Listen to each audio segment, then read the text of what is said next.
em oclusão e vai realizar a protrusão até um dente ficar topo a topo, que foi a primeira coisa que eu falei para vocês no vídeo, tá? Algum dente toca nesse momento, algum dente posterior toca nesse momento, não é para tocar. O fisiológico, o normal, não é para tocar. Então, esse paciente, vê se vocês conseguem imaginar, esse paciente ele tentando fazer uma protrusão, todos os dentes posteriores dele vão tocar, até ele conseguir chegar para poder fazer uma protrusão. Tá? Então, o que fala? O que vai determinar essa morfologia dos dentes posteriores numa pessoa que tem um overjet maior? Quanto maior o overjet, mais esse paciente ele vai ter que andar, olha, com a mandíbula dele para conseguir fazer um movimento de protrusão. Vocês concordam comigo? Se ele vai precisar andar mais, se ele não vai verticalizar, se ele vai para frente, tá? Se ele vai protruir, essas cúspides, elas não podem ser muito altas, porque se elas forem muito altas, elas vão se tocar lá atrás, vai travar o movimento, e aí vai gerar uma interferência oclusal, certo? Sim? Querem complementar? Tem alguma pergunta aí ou eu posso tirar minha tela? Então, aí, Gisela, assim, é só para entender o fisiológico, né? Então, você lembra aqueles conceitos de classe 1, 2 e 3 de Engel, que eu falei na aula também, tá? Nessa tela sua aí, qual que é essa classe de Engel? Qual que é a relação? Claro que aqui é para essa condição mista ainda, né?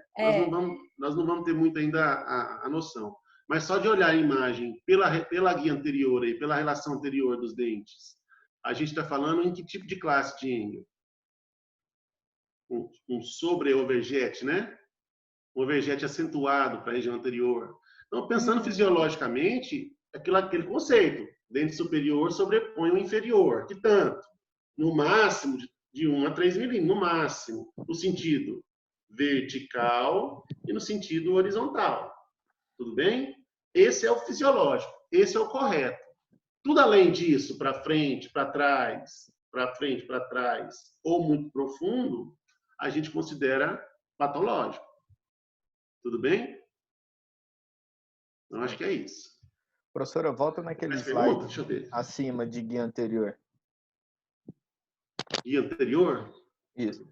Aí nesse slide, turma, se vocês observarem, tem o trespasse vertical, também conhecido como overbite ou sobremordida, e o trespasse horizontal, também conhecido como overjet e sobressaliência.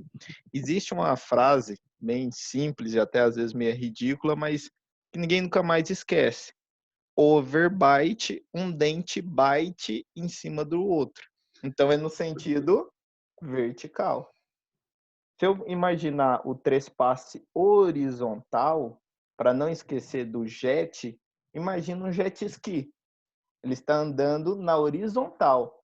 Então, esse movimento de overjet tem que andar até encostar na guia anterior. Foi aquilo que a professora Gisela acabou de falar. O tanto que esse paciente tem que andar nesse movimento de overjet. Não pode ser muito.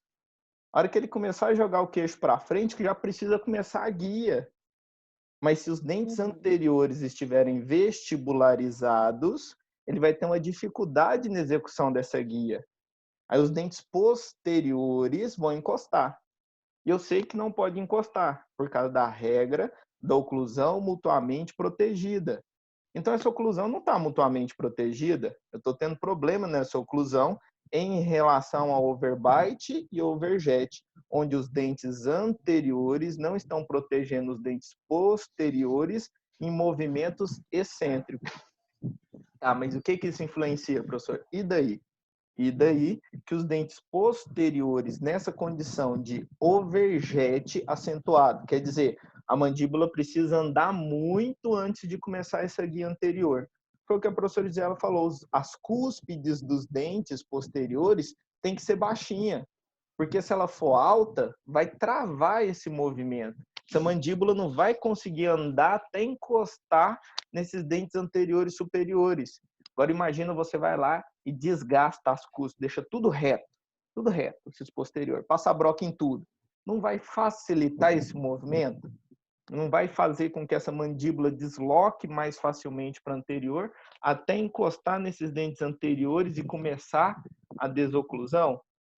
Ah, professor, mas ninguém vai passar broca em dente posterior de paciente nenhum. Eu sei disso, mas o próprio organismo começa a desgastar essas cúspides.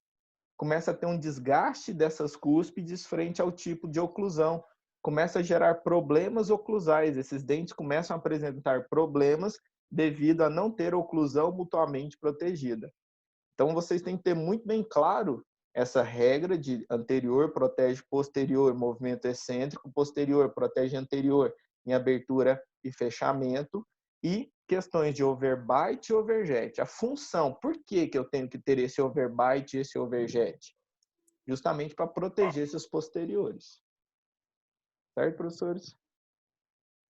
Legal. Estou tentando ver as Aqui respostas. a Silvia, não, foi a Stephanie, porque quanto mais acentuada a curva de SPI, menor deve ser a altura de cúspide. Vamos Aí já lá, entrando na parte de determinantes também. Tem uma imagem aqui, eu vou ver se eu consigo. tirar agora esse Ver se trem. vocês conseguem visualizar ela aí. Deixa eu tirar, peraí. Peraí. Já tem Deixa no eu voltar. computador, vamos ver se está certo. Ah, você compartilha o seu então, Paulo? É. Tá meio pequenininho, não dá para vocês verem, não. Quer que eu vou lá no meu slide de curva de SPI? Eu acho que é legal. Deixa eu achar aqui de novo. 45 participantes. Agora eu faço chamada. Ah, Cruz Creta! Ó, eu falei a Nutella lá atrás, ela escutou o jeito que eu falo com ela. Aqui a curva de SPI. Aí, esse é legal. Vai lá, Paulo. Não, na verdade, põe o crânio, Gisele, a imagem do crânio. Aqui? Desce aí, aqui, ó, essa aqui. Essa aqui. É, essa aí, Aqui, pronto. aqui. Aqui tá mais legal, Essa? olha só para vocês verem. Deixa eu ver se eu consigo. Ver se eu consigo entrar aí no meu Vou cursor. compartilhar. Vocês estão vendo meu cursor aí? Não. Não. A professora Isela precisa parar. Ó, esse aqui, ó. Pensa aqui a relação do. Ah, é porque não dá para ver aí, né? Não. Ah, É no slide? era legal vocês verem aí, não. Vamos ver se eu... Consegue visualizar aí? Sim.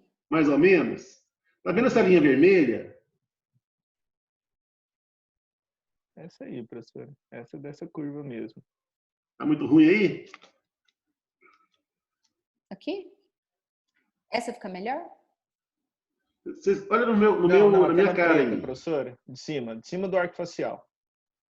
Cima, essa. Olha a cara do PH aí, gente. Esse Aí, é o ó, usar. pronto. Mas dá para ter uma noção. Essa aqui. De Isso. plano e guia. Quanto maior a convexidade, a pergunta da Stephanie, né? Deixa eu ver. Ixi, saiu. É muita tecnologia, gente. Oh, meu Nós Deus damos do conta, céu. não. Nós nascemos no milênio passado, galera.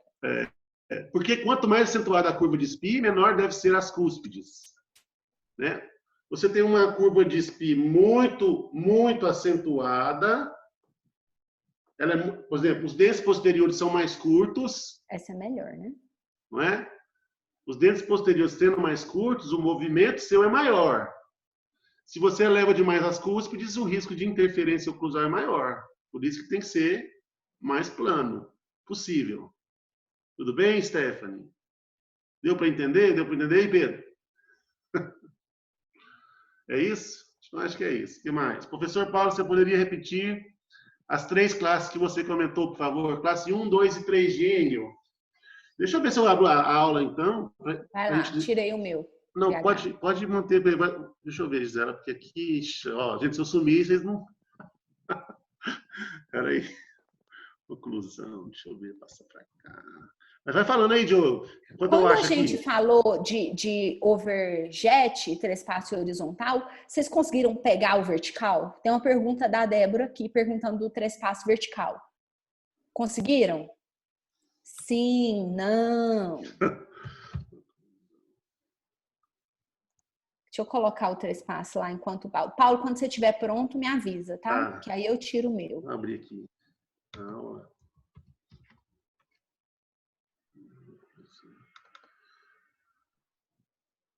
Aqui, ó, a lógica do trespasse vertical é a mesma da lógica do trespasse horizontal. Então, olha só esse paciente, né, que tem uma sobremordida ou um overjet um pouco mais acentuado do que o que a gente considera fisiológico. Aí aqui a gente já está falando de um movimento vertical imediato, né? Porque no overbite ele teria que andar um pouco para depois começar a guia, igual o professor Diogo falou. Aqui não, aqui a gente tem um paciente que tem uma mordida profunda. Então ele já vai começar esse movimento de uma maneira imediata, tá? Então o que fala aqui? Quanto maior for esse trespasse, mais baixa... Não, esse é o horizontal, é o contrário.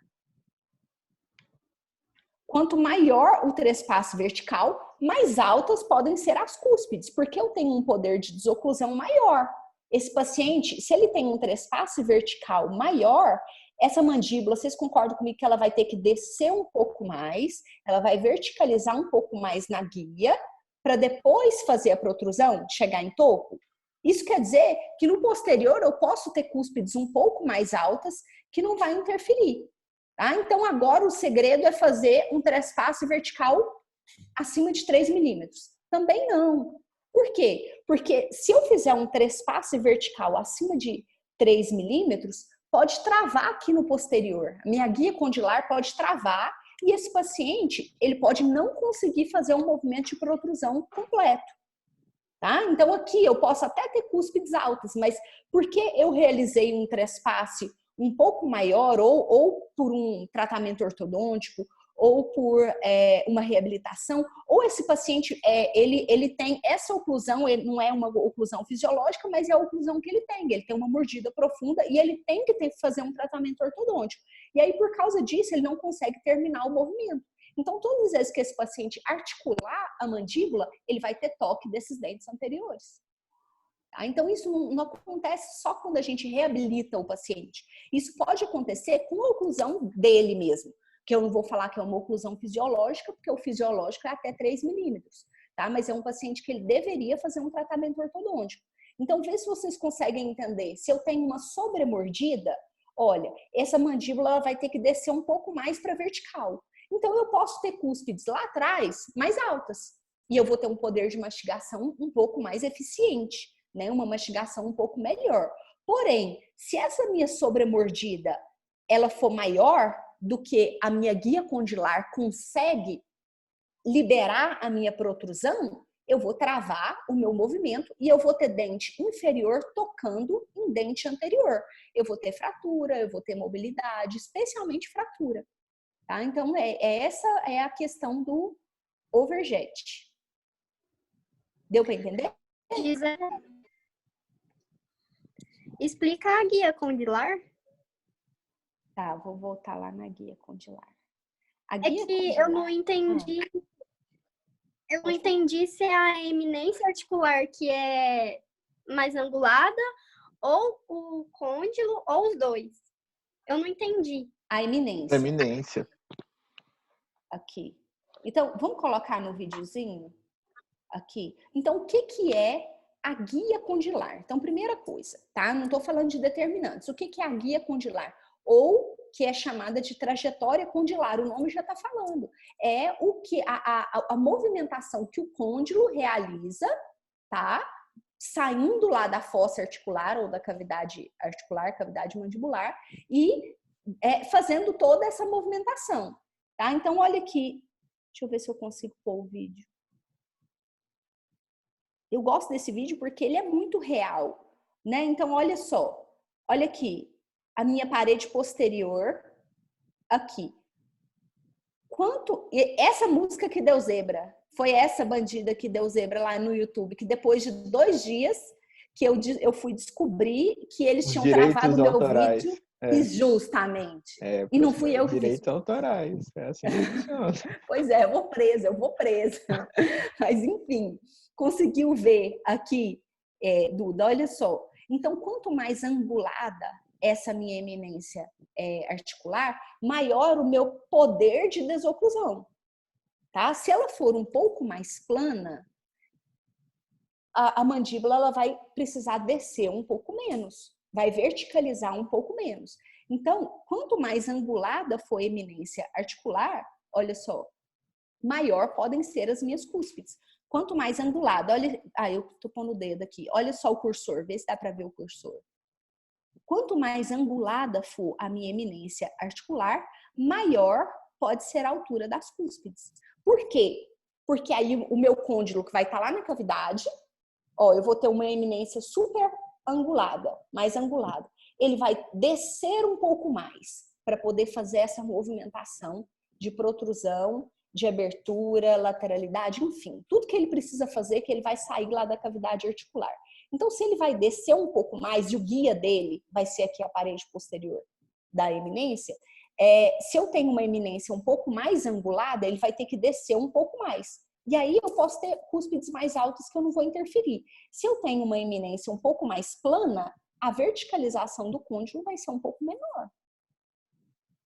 Deu para entender? Deu, obrigada. Deu, Quer postar obrigada. o seu, PH? Pois é, agora como é que eu vou fazer isso? Você coloca embaixo, compartilhar tela. Cadê? Embaixo. Share screen. Leave meeting. Ali embaixo. Share screen. Ok. Mas vocês são muito Ok, bilíngues. Deu aí? Foi? Não, foi. Aí. Foi? Aí. Olha aí, ó. Quem me perguntou das classes de Engel, né? Isso. A gente tem a relação de contato de dentes posteriores e de dentes anteriores, né? Uma situação de normalidade, deixa eu passar aqui. Deixa eu ver se funciona, né? Ó, deixa eu só tirar minha cara aqui, senão não consigo explicar. Numa situação de normalidade, classe 1, você lembra da relação de contato oclusal que eu falei? Dentes posteriores segurando os anteriores, com toques mais fortes em dentes posteriores, toque suave nos dentes anteriores. O conceito de oclusão mutuamente protegida fisiológica é a classe 1 de Engel. Por quê? Porque tem mais pessoas no mundo com essa relação de dentes posteriores e anteriores. Então, na classe 1 de Engel, eu tenho contato ponta de cúspide, fundo de fossa, ponta de cúspide e crista marginal, ou seja, relação de dente, dois dentes a dente. Então, dente a dois dentes, tudo bem? Ponta de cúspide. Que ponta de cúspide encosta no fundo da fossa?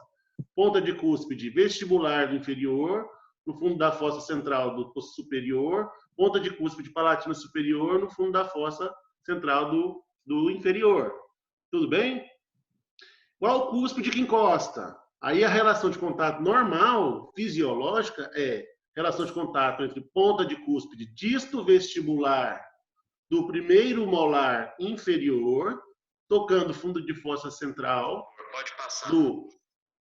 do aqui, né? Tá tudo bem? Tudo certo, professor.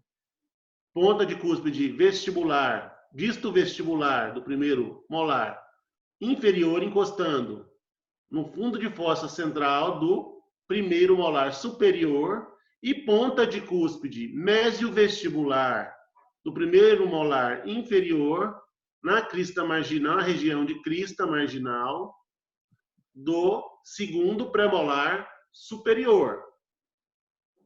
O dente posterior, ok. E nos dentes anteriores? Um leve toque de ponta de cúspide central do inferior sobre a região de cíngulo do central superior aqui. Então, relação normal, posterior, cúspide vestibular no fundo da fossa, cúspide mesovestibular, crista marginal. Anterior, ponta de região incisal de incisivo inferior sobre região de cíngulo incisivo central superior. Ok? Quando eu nasço com a maxila, com a mandíbula projetada para frente, nessa situação que a gente está colocando de um overjet acentuado, deixa eu mudar minha imagem aqui. Ó, a minha mandíbula foi para frente, ela andou para mesial, tá? O que eu tenho? Uma relação que a gente chama de classe 3 de Engel. Muda a ponta de cúspide. Olha onde a ponta de cúspide do disto vestibular do primeiro molar inferior estava na classe 1, no fisiológico. Olha onde que ela está na classe 3, ou seja, há uma projeção da mandíbula para frente, tirando a cúspide disto vestibular para a região de crista marginal do segundo premolar superior e a cúspide mésio-vestibular inferior encostando na região de crista marginal do primeiro premolar superior, ou seja, eu tenho um avanço da maxila. Olha como a relação anterior mudou. Aqui passou do ponto. O meu dente, o meu incisivo inferior deveria estar aqui, ó. O quanto ele andou para frente, olha o quanto o overjet foi acentuado. Nessa situação, a gente chama classe 3 de Engel. Tá? E quando é o contrário, Paulo? Quando é o contrário? Quando a mandíbula vai para trás, você tem a relação de cúspide, essa cúspide vestibular deveria estar onde? Deveria estar aqui no fundo da fossa. Só que aconteceu? Agora a cúspide mésio-vestibular é que está encostando lá no fundo da fossa. Ó. Tirou a relação de contato normal, passou a mandíbula ser mais atresiada em relação à maxila. Essa situação a gente chama de classe 2 de Engel. Tudo bem? Aí, na classe 2 de Engel, eu ainda tenho uma relação dos dentes anteriores, que pode ser os dentes anteriores estando vestibularizados ou os dentes anteriores estando lingualizados. Vou mostrar a imagem aqui. Olha aqui. Ó. Classe 1 normal.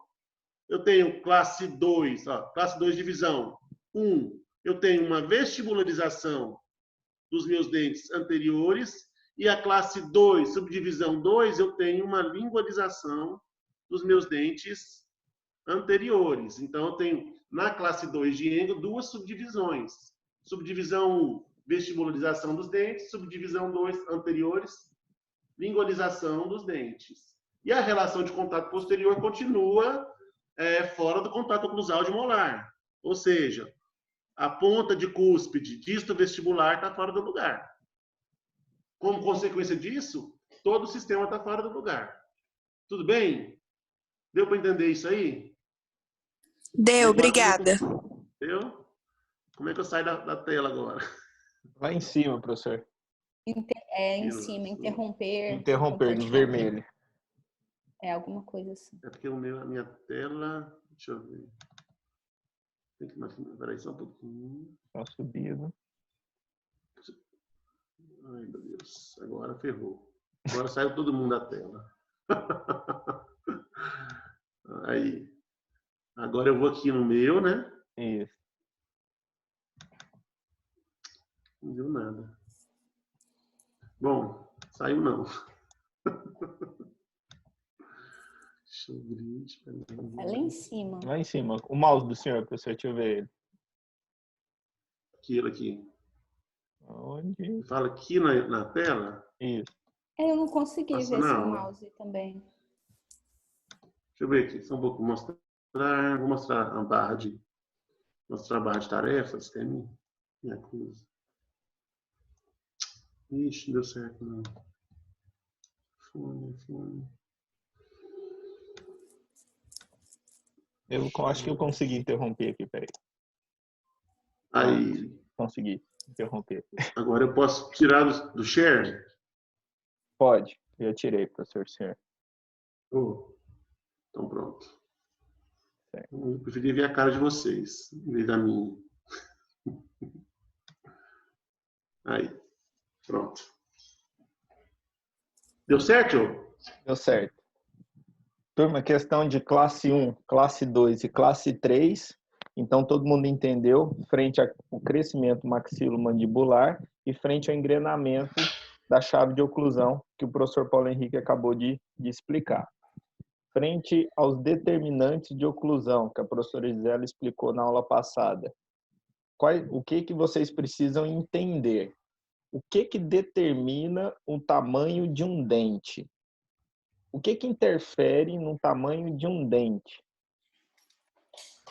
Por que o meu paciente apresenta cúspides altas ou baixas? Por que tem um paciente meu que chega no consultório e tem umas pontas dos dentes todas vivas, muita pontinha? Outro paciente chega e os dentes são todos lisos, retos, sem pontas de cúspide. O que interfere na altura dos dentes. Isso que vocês precisam começar a entender, porque esses são justamente os determinantes de oclusão. E esses determinantes de oclusão não são somente os dentes. Um dos determinantes de oclusão, o professor Gisela acabou de mostrar, é a inclinação condilar. Se a gente lembrar lá daquele workshop que a gente fez no laboratório, é a hora que a gente inclina aquela parte metálica que vai de 0 até 60, que a gente usa no meio, no ângulo médio, que então a inclinação condilar no articulador é 30 graus. Nessa inclinação condilar, quanto maior a inclinação, ou seja, se eu colocar ele em 60, eu vou ter esse côndilo, essa cabeça da mandíbula, num plano muito inclinado. Então, ela vai andar muito. Se ela andar muito na vertical, vai abrir um espaço para ter dente. Se abrir um espaço para ter dente, significa que esse dente pode ser maior. Vamos pensar o contrário? Eu tenho uma inclinação zero. Uma inclinação zero. Essa mandíbula não desce. Ela só desliza para frente. Então, quer dizer que não abre espaço para ter dente. Então, meus dentes têm que ser curtos, com as cúspides curtas. Então, eu preciso começar a imaginar que o tamanho dos meus dentes é influenciado pela inclinação condilar. Quanto mais inclinado, maior os dentes. Quanto menos inclinado, menor os dentes. Professor, mas qual que é a angulação correta? Não é nem máxima nem mínima. Ela vai de 0 até 60. A gente usa a média. A média é 30. Tá, então, utilizando a inclinação condilar em 30, eu vou ter esse côndilo andando para frente no movimento de translação, que vai abrir o espaço correto para ter o tamanho dos dentes posteriores, que quando ele começar a andar, essa inclinação vai ser coincidente com a inclinação que está ocorrendo lá na frente na guia anterior. Então, quando eu faço a guia anterior, nos dentes anteriores, ela não está trabalhando sozinha. A inclinação condilar está trabalhando junto com a guia anterior. Eu não posso deixar só a guia anterior trabalhando. Ela vai trabalhar juntamente com a inclinação condilar. Esses dois têm que ter a mesma angulação. Professor, e se tiver errada a angulação desses dentes anteriores? Vamos supor, a inclinação condilar está em 30, o osso está em 30, está tudo certo. Mas vamos supor que os dentes anteriores têm uma inclinação maior. Eles vão encostar antes da hora. Aí foi o que a professora Gisela acabou de explicar. Vai forçar esses dentes anteriores. Eles vão vestibularizando até chegar na inclinação de 30, que é a inclinação do côndilo. Só que esse vestibularizar vai abrir os diastemas. Então, é um sistema onde os dentes têm que ter a mesma inclinação condilar. A mesma inclinação condilar protege esses anteriores. Isso vocês precisam entender muito bem, porque quando eu venho, coloco uma lente de contato, coloco uma faceta, eu estou alterando essa guia anterior em alguns momentos. Na hora que eu passo algum material nessa região de borda incisal, eu vou alterar essa guia anterior. Mas eu alterei o osso do paciente? Não. Então, pode ser, dependendo do caso, que isso gere problema. Principalmente se o paciente já tiver problemas oclusais. Professor, mas como é que eu sei que alguém tem problema oclusal? Qual que é a primeira coisa que eu olho? O paciente abre a boca, tem todos os dentes, está tudo certo, mas eu não sei se ele tem ou não tem problema oclusal. Ah, professor, já sei. Vou perguntar para ele se ele tem dor. Pergunto para o meu paciente, você sente dor? Ele fala, não, nunca senti dor. Nunca tive dor de dente. Ah, então ele não tem problema. Não, é algo crônico. Se é algo crônico, é gradativo. Não necessariamente meu paciente vai ser sintomático. O que eu vou observar dentro no exame intraoral? Desgaste das cúspides de contenção? Sempre. Primeira coisa. Primeira consulta, o paciente chegou. Eu vou pedir exames complementares. Peço a bateria de radiografias 14 periapicais. Eu vou observar espessamento da lâmina dura. Lembra lá da radiologia? Começa dente por dente, dente por dente. Opa, esse dente aqui está com espessamento de lâmina dura. Significa que ele está com a sobrecarga de mastigação. Ah, meu paciente vai sentir dor? Às vezes não, assintomático. Tá, professor, mas daí eu tô vendo que tem um problema na radiografia, mas clinicamente meu paciente não me relatou nada. Como é que eu vou identificar isso? Vou pegar o papel carbono, vou colocar em posição e vou pedir para ele executar os movimentos mandibulares. Peço para ele fazer protrusão, peço para ele fazer guia, peço para ele fazer guia canino lado esquerdo, lado direito, e vou observar a interferência e os contatos prematuros. Contato prematuro, clinicamente, é um pouco mais complexo de identificar. Mas as interferências, clinicamente, a gente consegue observar facilmente. Coloco papel carbono do lado de balanceio e mando meu paciente executar uma guia canina, vamos supor, para o lado esquerdo. Se meu papel carbono encostar em alguém que está no lado de balanceio, eu já sei que está o quê? Errado. Então, provavelmente, esse dente que eu vi o espessamento da lâmina dura desse lado direito é devido a essa interferência do lado de balanceio. Isso que vocês precisam começar a tentar associar, porque a leitura, às vezes, só do PDF, a leitura de alguns capítulos do Oxon, sem você imaginar você no consultório, se torna complexo. Você tem que ver uma imagem e falar assim, tá, mas e se esse paciente chegar no meu consultório? Como é que eu resolvo isso? Se esse paciente com essa overbite, esse overjet alterado chegar no meu consultório, como é que eu resolvo? Que saber que tem problema, qualquer um consegue. Você tem que ser capaz de fazer o diagnóstico e voltar ele para o padrão de normalidade. Foi onde a professora Isela falou. Primeiro, vamos conhecer os padrões de normalidade. E a normalidade é inclinação condilar, coincidente com a inclinação de dentes anteriores, o que determina a altura de dente posteriores. Todo mundo conseguiu entender essa situação? Tudo certo? Ok. Frente às determinantes que a professora passou, frente a movimentos, quem tem mais alguma dúvida? Pode abrir o microfone, pode perguntar. Teve uma pergunta sobre movimentação lateral. Acho que está mais para cima, não foi? Não sei quem perguntou. Sobre o movimento de translação lateral, né? Que é chamado de movimento de Bennett, é isso? Então, vamos pensar o seguinte, o que vai determinar o quanto eu sou capaz de realizar uma lateralidade, tá? É a minha parte anatômica. São os meus côndilos e como que eles estão inseridos na cavidade articular, além da altura dos meus caninos, né? Quando eu estiver fazendo uma guia canina. Mas o que vai determinar o quanto minha mandíbula é capaz de movimentar de um lado para o outro vai ser a minha parte anatômica posterior. Então, por exemplo, aquele exemplo que eu tenho, que eu mostrei lá para vocês, vou compartilhar de novo, que eu acho que fica mais fácil, né? Falar e... Peraí.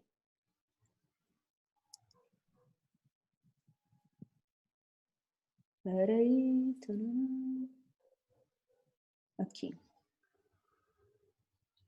Tá? Então, sobre essa parte da lateralidade. Olha só, se eu tenho uma parede medial, olha só, da fossa mandibular, próxima, o côndilo próximo dessa parede, e se eu tenho um ligamento temporomandibular firme, vocês concordam comigo que a amplitude do meu movimento vai ser menor? Então, por isso, eu posso ter cúspides um pouco mais altas. Aqui do lado, vocês veem o cursor, quando eu passo o cursor aqui, ou eu estou passando a toa? Ah, então beleza. Então, beleza. Então, se eu tenho aqui um ligamento um pouco mais frouxo e uma parede medial da fossa mandibular um pouco mais longe, o côndilo um pouco mais longe da minha parede, eu tenho uma amplitude de movimento um pouco maior. A amplitude da minha lateralidade é maior. Se eu vou deslizar mais para um lado e para o outro, se eu tiver cúspides altas, a chance de eu tocar é maior. Então, por causa disso, as cúspides serão mais baixas. Entenderam? Então, se eu ando mais, olha só, se eu deslizo mais de um lado para o outro, Se eu tiver cúspide as cúspides forem mais altas, elas vão ter mais chances de tocar. Então, por causa disso, naturalmente, elas serão mais baixas. É aquilo que o professor Diogo falou. Ou elas naturalmente serão mais baixas, ou o nosso organismo vai dar um jeito de desgastar, se for o caso, ou num processo de reabilitação, quando a gente for reabilitar o paciente, nós temos que saber identificar isso, tá? Durante esse movimento lateral. Então, é isso que vai determinar a minha morfologia oclusal de acordo com esse movimento de translação lateral, que é o movimento de Bennett. Deu para entender? Eu não vi quem que perguntou. Ok? Tem uma pergunta também sobre os contatos. Professor PH, se você puder compartilhar aquela sua tela sobre os contatos. Vou para a guerra de novo. Pra guerra. Peraí. Ai, que é tua! Eu acho que foi a Shares. Eduarda. Eduarda que perguntou. Deu para entender, Eduarda, sobre o movimento de Bennett? Oi. Aí. Deixa eu ver se eu consigo passar agora aqui. Acho que eu não estou conseguindo pôr na... Aqui, peraí. Aí, vamos ver se a gente consegue achar. Aqui, ó. Acho que foi essa a pergunta, né? Dos contatos fisiológicos. Isso é bem difícil de explicar aqui, mas vamos tentar ver se vocês conseguem entender.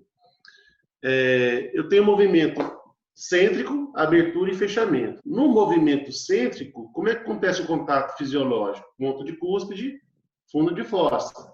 Qual ponta de cúspide? Mesovestibular, vestibulares inferiores e palatinas superiores encostando nos seus fundos de fossa. Tudo bem? Contatos normais. O que encosta? Encosta a ponta da cúspide ou a área de ponta de cúspide? A área de ponta de cúspide. Geralmente que tanto essa área? Geralmente em torno de 0,5 milímetros de diâmetro. Então vai encostar tanto a vertente interna, quanto a ponta de cúspide, quanto uma porção bem pequena da vertente externa, lá no fundo da fossa. Tudo bem? Isso a gente chama de contato em tripoidismo dental. Ok? Fisiologicamente, o contato de ponta de cúspide vestibular inferior no fundo da fossa superior. Mas se você for mais a fundo, você vai pegar o contato, não é um contato único de ponta de cúspide. Por quê? Porque é instável. Você lembra que eu falei na aula que o ápice do equilíbrio está um passo do desatino? Se eu tiver só a ponta de cúspide encostando no fundo da fossa, pode gerar um micromovimento aqui nesse movimento lateral da mandíbula e deixar instável o que deveria ser estável. Então, a melhor forma de acontecer é a ponta, a vertente interna e uma porção da vertente externa num diâmetro em torno de mais ou menos 0,5 milímetros. Tudo bem? Quando eu movo, agora sim, movimento cêntrico, tá? Distribuir a força para o longo eixo do meu dente. Se eu faço um movimento excêntrico, por exemplo, se eu faço uma lateralidade para o lado direito, se eu movimento a minha mandíbula para o lado direito, o que acontece? O meu lado de balanceio, que é o lado esquerdo, vai estar andando em que direção? Em direção para a linha média, certo? Então, estou fazendo um movimento para o lado direito. Então, movimentei a mandíbula para o lado direito, ó, movimentei. O lado direito vai andar longe da linha média. Eu vou ser o exemplo vivo, tá? E o lado esquerdo, o lado de balanceio, vai andar em direção à linha média, tudo bem? Ó, normal, estou andando para o lado. O meu lado direito vai para longe da linha média e o meu lado esquerdo vai em direção à linha média. Então, o meu lado esquerdo, meu lado de balanceio, eu chamo lado médio trusivo. Tudo bem? E o meu lado de trabalho, eu chamo lado látero trusivo. Ok? O que acontece no lado látero trusivo? Eu vou arrastar, a ponta do meu canino vai tocar e vai desocluir todos os meus dentes posteriores. E também todos os meus dentes no lado de balanceio. Então, nos movimentos laterais da mandíbula, está na hora do intervalo? Não. Tá, não. Nos movimentos laterais da mandíbula, No lado médio intrusivo, é o lado de balanceio, o canino do lado de trabalho desoclui todos os meus dentes do lado de balanceio anteriores até ele e todos os meus dentes do lado de trabalho posteriores. Tranquilo? E ao contrário, se eu fizer um movimento contrário para a esquerda, a mesma coisa. O lado de trabalho agora é o lado esquerdo, o lado médio intrusivo agora é o lado direito e o lado lateral intrusivo é o lado esquerdo. Entenderam? Eu acho que basicamente é isso. A relação de contato oclusal acontece ponta de cúspide, fundo de fossa, no movimento cêntrico. Nos movimentos excêntricos, o canino desoclui os posteriores e os anteriores de todos os arcos, do lado lateral intrusivo e médio intrusivo. Tá certo? Acho esclareceu? Professor, essa parte eu entendi, mas falando dessas vertentes, nessa mesma imagem que o senhor colocou aí, de A para C, pelo que eu entendi, seria a vertente interna da cúspide não cêntrica encosta na vertente externa da cúspide cêntrica, e assim por diante. Aí o contato B, a vertente interna da cúspide cêntrica encosta na vertente interna da cúspide cêntrica também. Aí o C, a vertente externa da cúspide cêntrica encosta na vertente interna da cúspide não cêntrica. Não sei, eu acho que é isso. Olha aqui, vamos ver na imagem? Ó, contato de vertente externa com vertente interna, tudo bem? Contato de vertente interna com vertente interna. E se você olhar no superior, na guia anterior, contato de ponta de cúspide em direção anterior. O que muda é em direção anterior.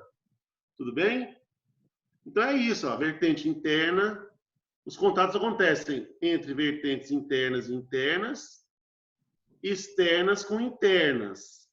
E ponta aqui, a vertente externa com vertente externa, que no caso de uma classe 3 de Engel, mais ou menos. Tá bom? Mas é isso aí que está escrito no slide. Quem perguntou? Eu não vi o nome. Eu, aqui. Débora. Tá? Basicamente é isso aí, ó.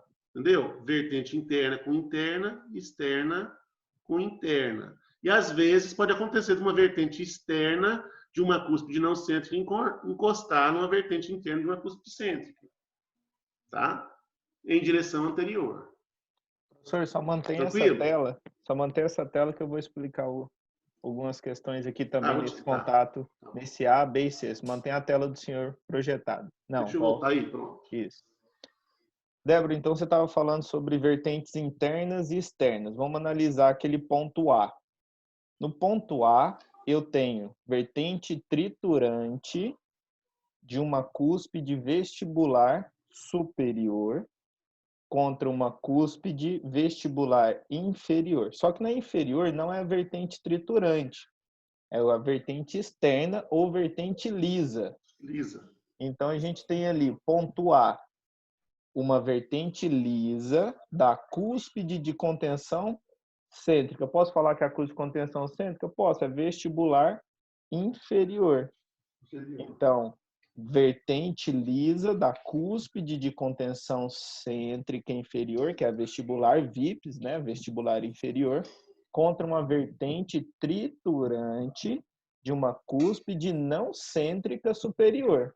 Todo mundo consegue imaginar que aquele A vestibular superior não é acêntrica? Que a cêntrica do superior Sim. é a palatina. Se a cêntrica do superior é a palatina, e justamente naquele contato B, no contato B, eu vou ter o contato entre as duas vertentes triturantes das cúspides de contenção cêntrica. Tá, professor, deixa eu ver se eu entendi. Tem esses três contatos, A, B e C. Aonde realmente ocorre a mastigação? Aonde que tritura alimento? Hein, Débora? Contato B. Contato B, que é justamente o contato entre as duas cúspides de contenção cêntrica, a região de vertentes triturantes. As outras regiões são regiões de proteção ou regiões de guia, para guiar esse movimento. termina de encaixar esses dois dentes. Termina de encaixar o inferior no superior. Encaixei, professor. Agora faz o movimento de lateralidade. Lateralidade para o lado esquerdo. Imagina esse dente inferior escorregando sobre o ponto A. Quem que está guiando esse movimento em cima do ponto A? É justamente as inclinações da vertente triturante da cúspide não cêntrica do superior, ou seja, vestibular do superior, contra a vertente lisa da cúspide de contenção cêntrica inferior. É o que a gente acabou de definir como ponto A. Se eu escorregar essa mandíbula para o lado esquerdo, o que vai nortear esse movimento? É justamente essas inclinações. Ah, professor, mas pode ocorrer esse contato? Não. Esse contato em A não pode ocorrer durante esse movimento, porque são dentes posteriores. Esse movimento vai ocorrer, mas precisa ter esse espaço em A livre, porque esse espaço é o que garante que esses dentes não vão ter toque. Mas então quem que gerou esse movimento? Foi a guia canina, que está lá na frente, que a gente não está vendo nesse slide. A guia canina executou o movimento e o espaço em A teve que estar livre. Se esse paciente morder, ocluir por completo, o contato vai ocorrer na região da ponta de cúspide, da cúspide de contenção cêntrica, em direção à fossa. Foi o que o professor Paulo Henrique acabou de explicar. Não é a pontinha encostar lá no fundo, ela nunca vai encostar lá no fundo. A pontinha de cúspide, o vértice da cúspide, é muito pequeno. Se ele encostar lá no fundo, ele quebra, ele desgasta. Então, eu preciso imaginar uma região inteira que vai segurar esse movimento. Professor, mas que região é essa? É a região entre o ponto A e o ponto B. Consegue imaginar entre o ponto A e o ponto B? Não tem uma ponta de cúspide ali? Não tem uma fossa? É aquela região que segura o movimento de contenção da cúspide de contenção cêntrica do inferior, e entre o ponto B e o ponto C, eu também tenho uma região onde vai segurar com que essa ponta da cúspide de contenção cêntrica superior não entre na fossa do inferior. Mas antes de pensar nisso tudo, olhando essa imagem, eu preciso identificar os 3 pontos, A, B e C, e ver cúspides de contenção cêntrica, vertente triturante e vertente lisa. Não posso ter dúvida quanto a isso.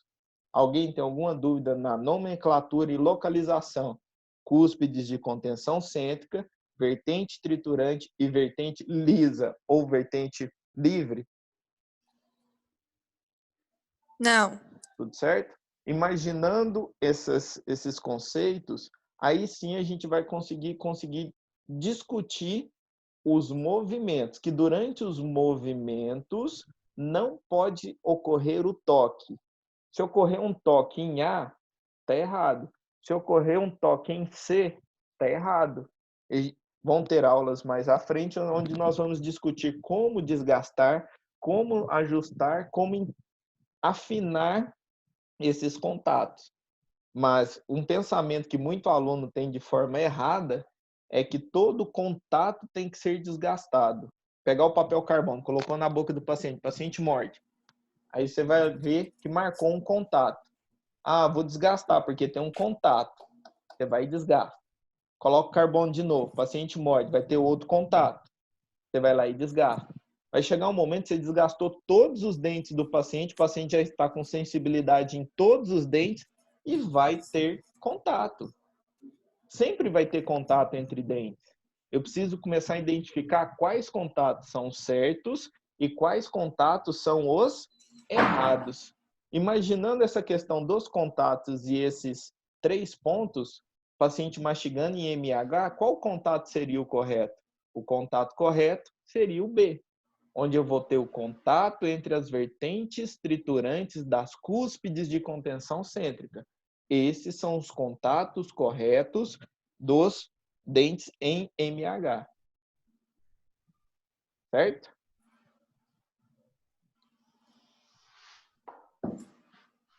Alguém mais alguma dúvida nessa questão de contatos, de pontos? Podem perguntar.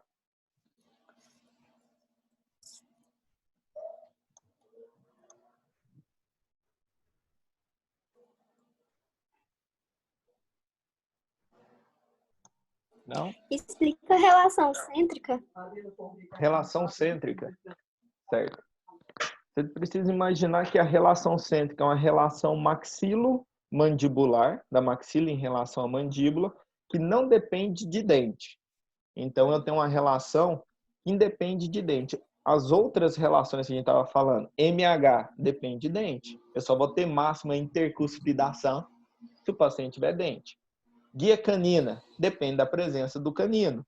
Guia anterior, depende da presença dos dentes anterior.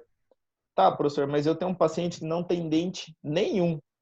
Nenhum, não tem nada de dente.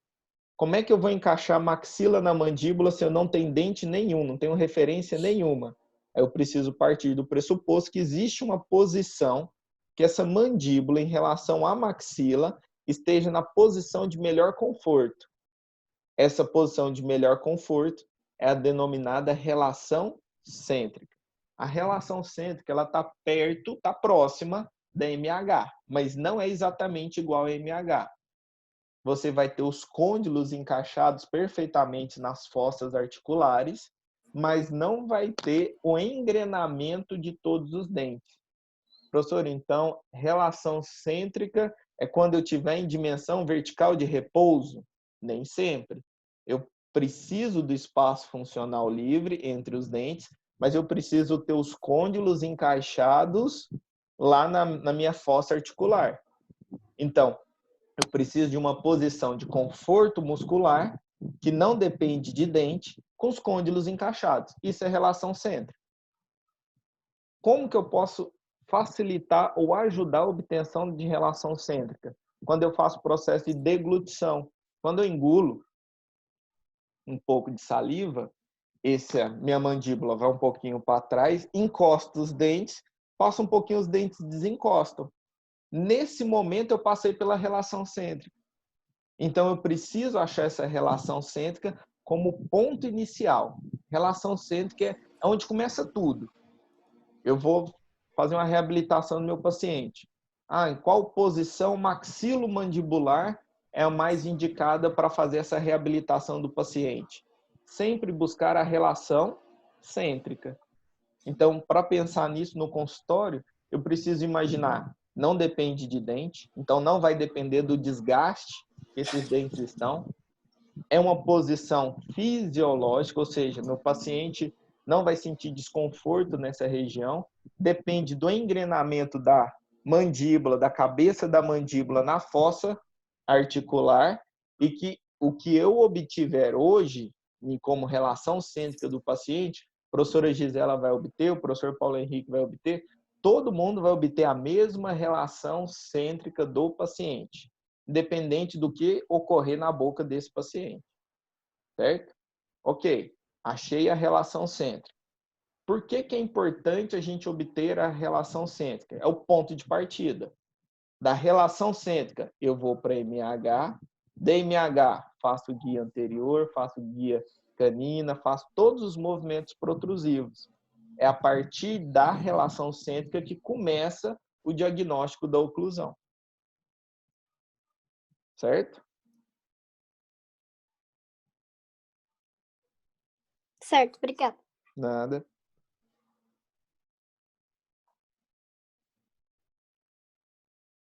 Vertente cêntrica.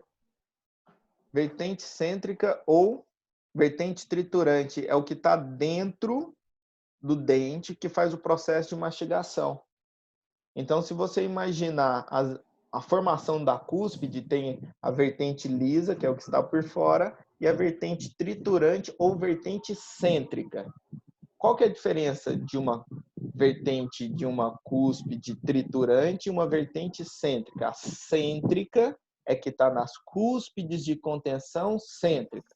Quais são as cúspides de contenção cêntrica? Vestibulares, inferiores, palatinas, superiores. Então, primeira coisa, imagina um dente superior e inferior. Imaginou? Agora imagina o engrenamento entre eles. Cúspides palatinas superiores, cúspides vestibulares inferiores. E existe um engrenamento entre as palatinas superiores e as vestibulares inferiores. As vertentes triturantes entre essas duas cúspides, que eu vou chamar de vertentes cêntricas. É isso que segura, ó. É isso que segura a dimensão vertical do meu paciente. Se eu desgastar essas vertentes, o meu paciente vai ter uma diminuição da dimensão vertical de oclusão. Certo?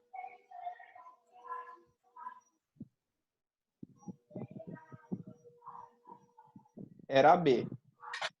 Naquela imagem era o contato B. Naquela imagem que o professor Paulo Henrique mostrou, o contato era o B, que está entre as duas cúspides de contenção cêntrica, a vertente triturante das duas cúspides de contenção cêntrica. Certo? Isso. Ok. O que mais, turma? Podem perguntar.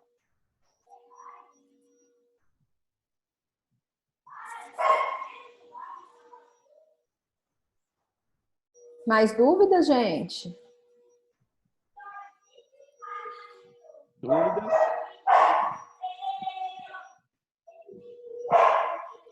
Dominado? Mais ou menos. O que eu vou pedir para vocês, então? Entrem novamente naquele link que a professora Gisela disponibilizou. Assistam novamente a aula da professora Gisela, após essas explicações que nós demos, porque eu creio que agora, com essas aulas postadas no AVA, fica muito mais fácil para vocês verem e reverem quantas vezes quiserem. Então, ficou muito bom essa questão da aula postada, porque, professor, eu estou com dúvida lá no Overbite e Overjet. Eu entro no link, vejo a aula da professora Gisela várias vezes. Professor, assisti 3 vezes aquele pedaço da aula, ainda não entendi. Não sei se vocês notaram, mas nunca tiveram tantos professores online. A faculdade inteira está online à sua disposição. Você tem grupo de quase todas as disciplinas no AVA, você tem fórum de quase todas as questões. Então, em caso de dúvida, já aciona a gente. A gente está disponibilizando todos os materiais que a gente tem para vocês. Estamos disponibilizando os fóruns, as formas de dúvidas. Então, eu creio que é o momento que vocês têm para realmente refinar o conhecimento. Ainda tem aluno falando assim, professor, mas está ruim, eu estou em casa. Gente, que momento melhor do que esse para você realmente sentar, organizar toda a sua matéria, organizar todo o seu conteúdo. Você tem todos os professores à sua disposição e você tem tempo. Hoje você tem o tempo para organizar. Organizem o seu material e as suas dúvidas. Não façam aquele acesso, entrar por entrar. Tem aluno que entra só para constar presença no AVA. Tem aluno que vai lá, responde qualquer coisa no fórum e sai. Gente, Tá deixando de ganhar, né? Pensamento pequeno, hora dessa. Eu estava discutindo com alguns outros colegas. Imaginem quem formou, vamos supor, há 1 ano. Vamos ter essa discussão aqui. Então, vamos supor, o aluno formou, trabalhou, vamos supor, na porcentagem com alguns outros colegas, juntou um capital. E esse ano ele conseguiu alugar um local e conseguiu comprar uma cadeira. Então, ele tem um aluguel, tem uma parcela de uma cadeira, estava começando a ter cliente, aí vem uma determinação e fala, fecha os consultórios. E aí? Já pensaram nisso? Então, turma, a gente precisa entender essas situações, é uma situação diferente para todo mundo, mas saber trabalhar da melhor forma possível. Nós estamos num momento muito privilegiado, onde nosso corpo docente, todos engajados para tentar te atender da melhor forma possível. Existem outras instituições federais, estaduais, que o professor não... Cancelaram o semestre, as federais, algumas já. Sim, e os professores... Né? Então, vocês estão no 3º semestre, vão continuar no 3º semestre, se fosse em outra federal. E até a questão do engajamento dos professores em querer te ajudar, em querer passar o conhecimento, em querer, não, tudo certo, é uma nova realidade, é um sistema online, vamos todos nos adequar. E eu fico muito feliz com a participação da turma no fórum ao vivo como esse, todo mundo entendendo a situação, a participação, a forma de questionamento, porque uma das nossas grandes dúvidas é como que seria a participação e engajamento desses alunos num fórum ao vivo. Será que eles conseguem entender? Será que eles conseguem participar? Como eu disse, nós estamos com 45 participantes, já chegou o momento, 45 participantes, e todo mundo perguntando, todo mundo tranquilo. Eu acho que esse é o nosso objetivo maior. E fico muito feliz com a participação de todo mundo, de verdade. Eu acho que vocês têm que entender que a realidade não está fácil, mas a gente precisa levar isso da melhor forma possível. E vocês têm esse privilégio nesse momento. Então, existem alguns alunos que ficam falando algumas coisas, ventilando as ideias erradas. Deixa eu falar. Não se deixem abalar. Vocês sabem muito bem o que estão recebendo e a forma que estão recebendo. Certo? Alguém tem alguma Pessoal, dúvida? eles estão perguntando aqui sobre prova, a gente não tem nenhuma informação ainda. Eu acho que quando essas informações chegarem para nós, elas vão chegar para vocês instantaneamente. Tá? Então, não se preocupem com isso, que vai ser uma determinação da instituição, não vai ser uma determinação da odontologia. Então, fiquem tranquilos, que eu acho assim, tá tudo muito incerto, né? É no mundo, não é na União Evangélica. Então, a hora que essas informações chegarem para nós vamos começar a nos preparar para isso e vocês também, tá? Mas aí vocês aproveitam para estudar. Eu vou pegar esse conteúdo que eu pus no fórum, porque eu acho que depois dessa discussão, vocês conseguem visualizar aquela imagem que eu coloquei cedinho para vocês. Hã? Eu ia falar isso, para a gente projetar a imagem agora do fórum. Nós não temos um tempinho aí, um pouquinho, para a gente discutir. Quer projetar agora? Ué, não sei, o que vocês acham? Estão cansados? Quer parar? Não, Quer pode mandar bala. Pode mas mandar. Mas eu quero depois. Fala, Ana Vitória.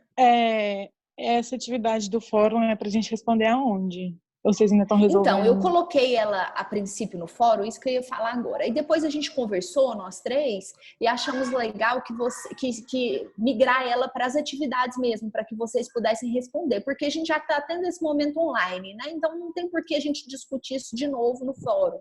Então, eu vou migrar isso para atividades, e aí vocês respondam lá. O que vocês acham? Tá bom.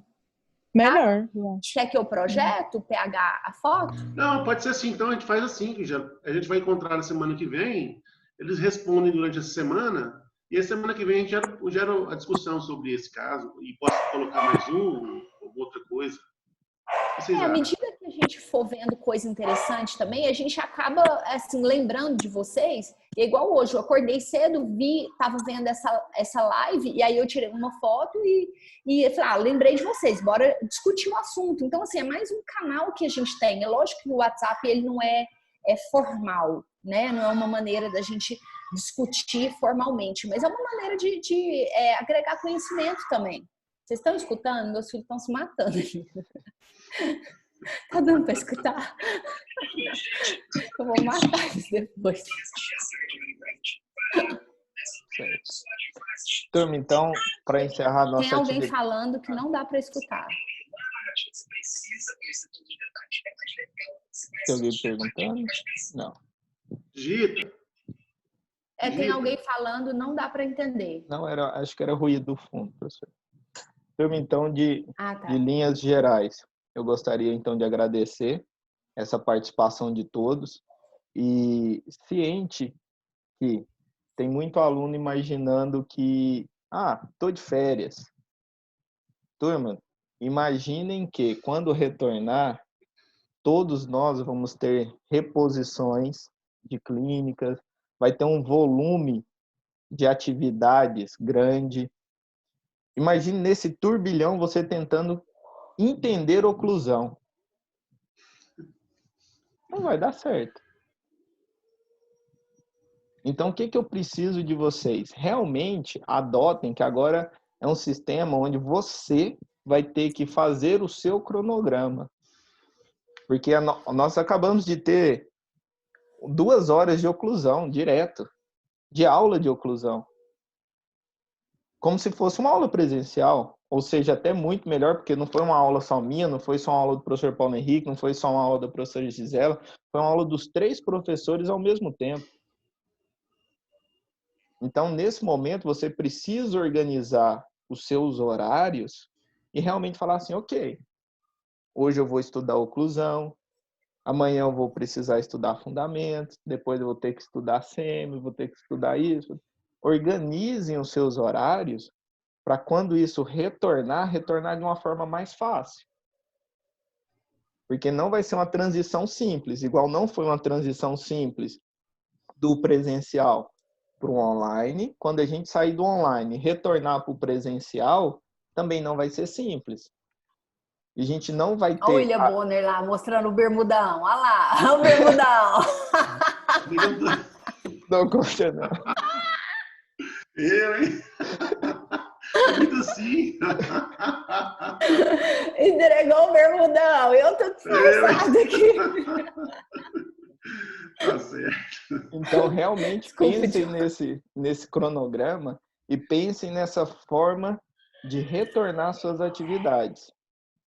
Fala, ok, professor, eu não sei quando, não sei de que forma, o professor Gisela acabou de falar, é maior do que oclusão, é maior do que União Evangélica, são determinações estaduais e federais. Ok, mas e quando retornar? Você vai conseguir fazer essa transição tranquilamente? Você está literalmente em dias com todas as disciplinas? Porque é muito fácil falar assim, o professor não postou a disciplina no AVA. Tá, você pegou o capítulo do livro e leu? Você pegou os PDFs e deu uma lida antes? Ah, não, o professor tem que entrar na live, tem que me explicar tudo. A cachorra. Não dá certo. Então, o que eu vou pedir para vocês? Montem um cronograma de estudo. Montem um cronograma de atividades. Porque, querendo ou não, nós nunca tivemos tanto tempo igual nós temos hoje. Então, o fator tempo não é mais desculpa. Agora, cada um vai ter que organizar os seus tempos. Eu sei que são realidades distintas, tem gente que está em fazenda, tem gente que está em locais que a internet não tem um acesso tão fácil, mas leitura de livro, leitura de PDF, leitura de organização pessoal, isso todos nós conseguimos. Certo? O professor Gisela está batendo no O pé. cachorro tá nervoso aí. Professor, então semana que vem está continuando na aula online? Sim, essa é uma proposta que quase todas as disciplinas vão propor para os alunos, essas reuniões via Zoom. A gente já fez algumas reuniões com outras áreas, então acostumem-se com essa situação do fórum aqui no Zoom. A entrar, já desliga o microfone, já organiza a sala. Várias outras disciplinas vão começar a utilizar essa plataforma para fazer o acionamento dos alunos, tá? Alguém mais? Alguma dúvida? Podem perguntar. Tudo certo?